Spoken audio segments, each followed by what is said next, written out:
I'm Dave, and I'm standing in a city that is about to disappear. But if you were here on this morning in the year 79 AD, you would never suspect it. People are opening their shops. Merchants are preparing for the day. Families are beginning their routines. Everything feels ordinary.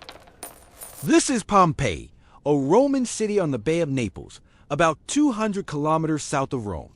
And let's begin our journey to discover this ancient world. By the 1st century AD, Pompeii had become a thriving urban center.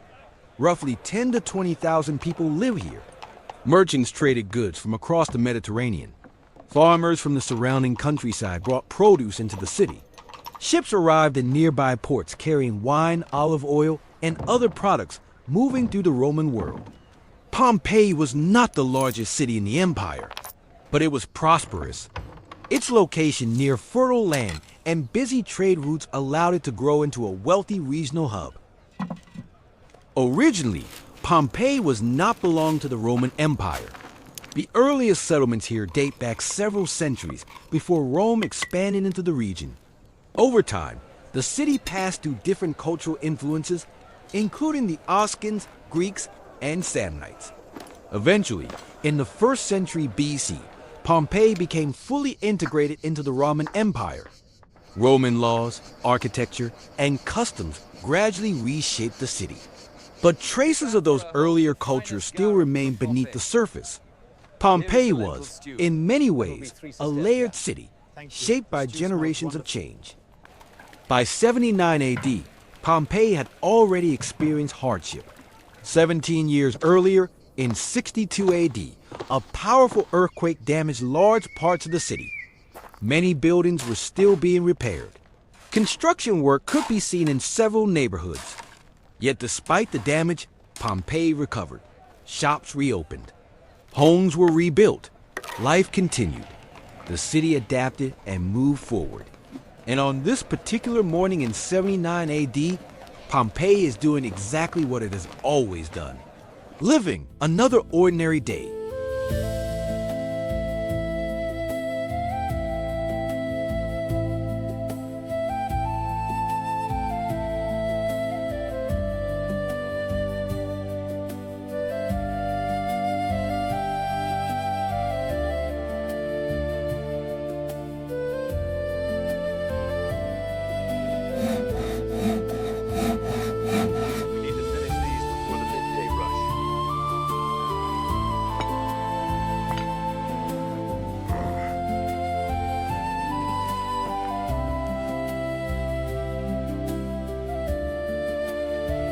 A city isn't defined by its stone walls.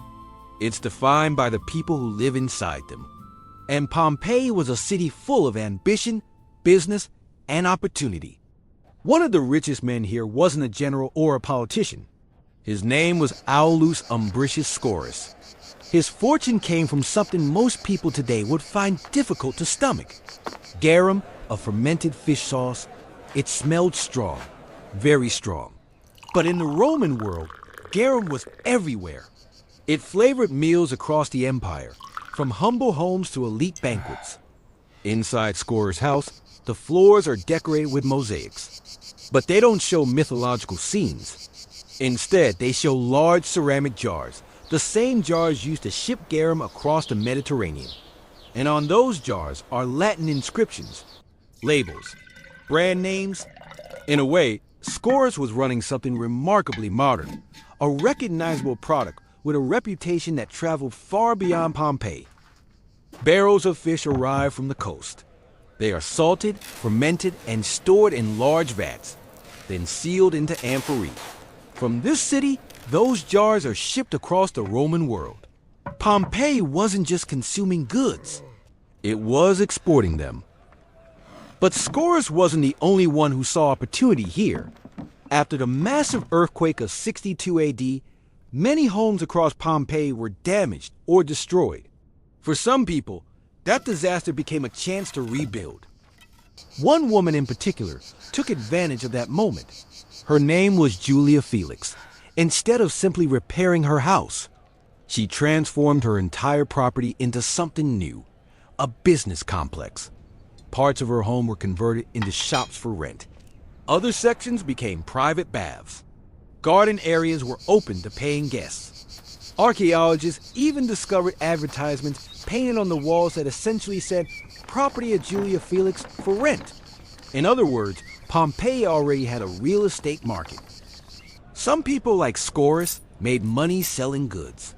Others, like Julia Felix, made money by renting space. And a surprising amount of that economy happened directly on the street. Walk down any row here, and you'll notice something immediately. Most businesses open directly onto the street. Large wooden doors lift upward during the day, revealing small shop interiors. Right at the front, facing the sidewalk, are stone counters.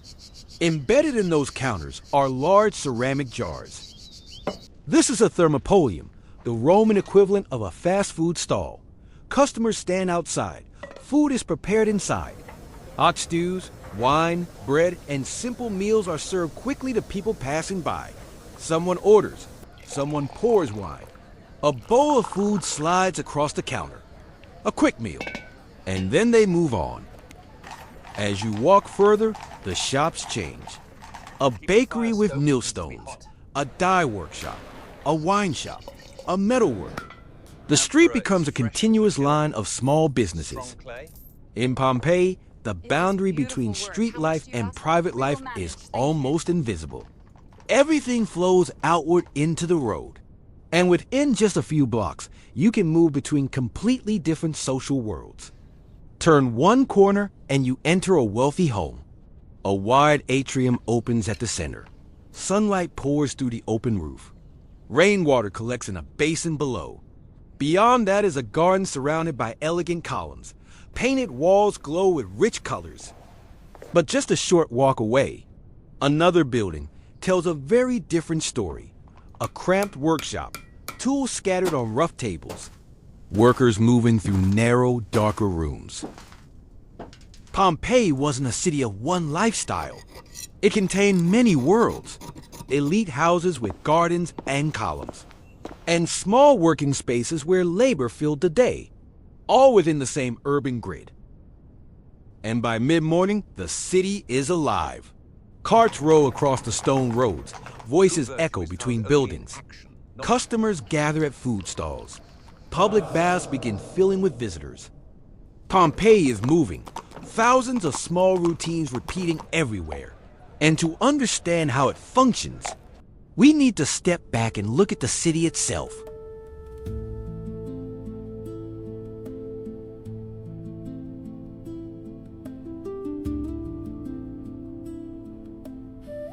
If you step back and look at Pompeii as a whole, a pattern begins to appear. Not just streets and buildings, but traces of how the city actually worked. From above, Pompeii looks almost like a grid. Long, straight streets cut across the city. Others run north to south. Most of them eventually lead toward the Forum, the political and commercial center. But the real story of the city isn't just in the layout. It's in what archaeologists found inside the buildings along those streets. The stone roads are worn smooth in places. Deep grooves mark where carts pass again and again. At the corners, stepping stones rise above the street level. They let people cross without stepping into mud or wastewater. These small details show something simple. The city expected movement, people, carts, deliveries, commerce, every day. If you look at Pompeii the right way, this isn't just a ruin. It's a working Roman city, paused in time. From above, the order of the place becomes visible. Everywhere you walk, the street itself shows how the city functioned. But the streets were more than just places to walk. They were the arteries of the city. Most houses and businesses opened directly onto them, so daily life unfolded along the roadway itself. A bakery might occupy the front room of a building, where heavy millstones ground grain into flour and ovens produced dozens of round loaves each morning. Further down the street, another workshop might be shaping metal tools or repairing carts. Wine shops, food stalls, and small traders filled the spaces between houses, turning each block into a continuous line of activity. The city's economy was not hidden behind walls. It happened in plain view along the street. As you move deeper into Pompeii, certain public features begin to appear more frequently.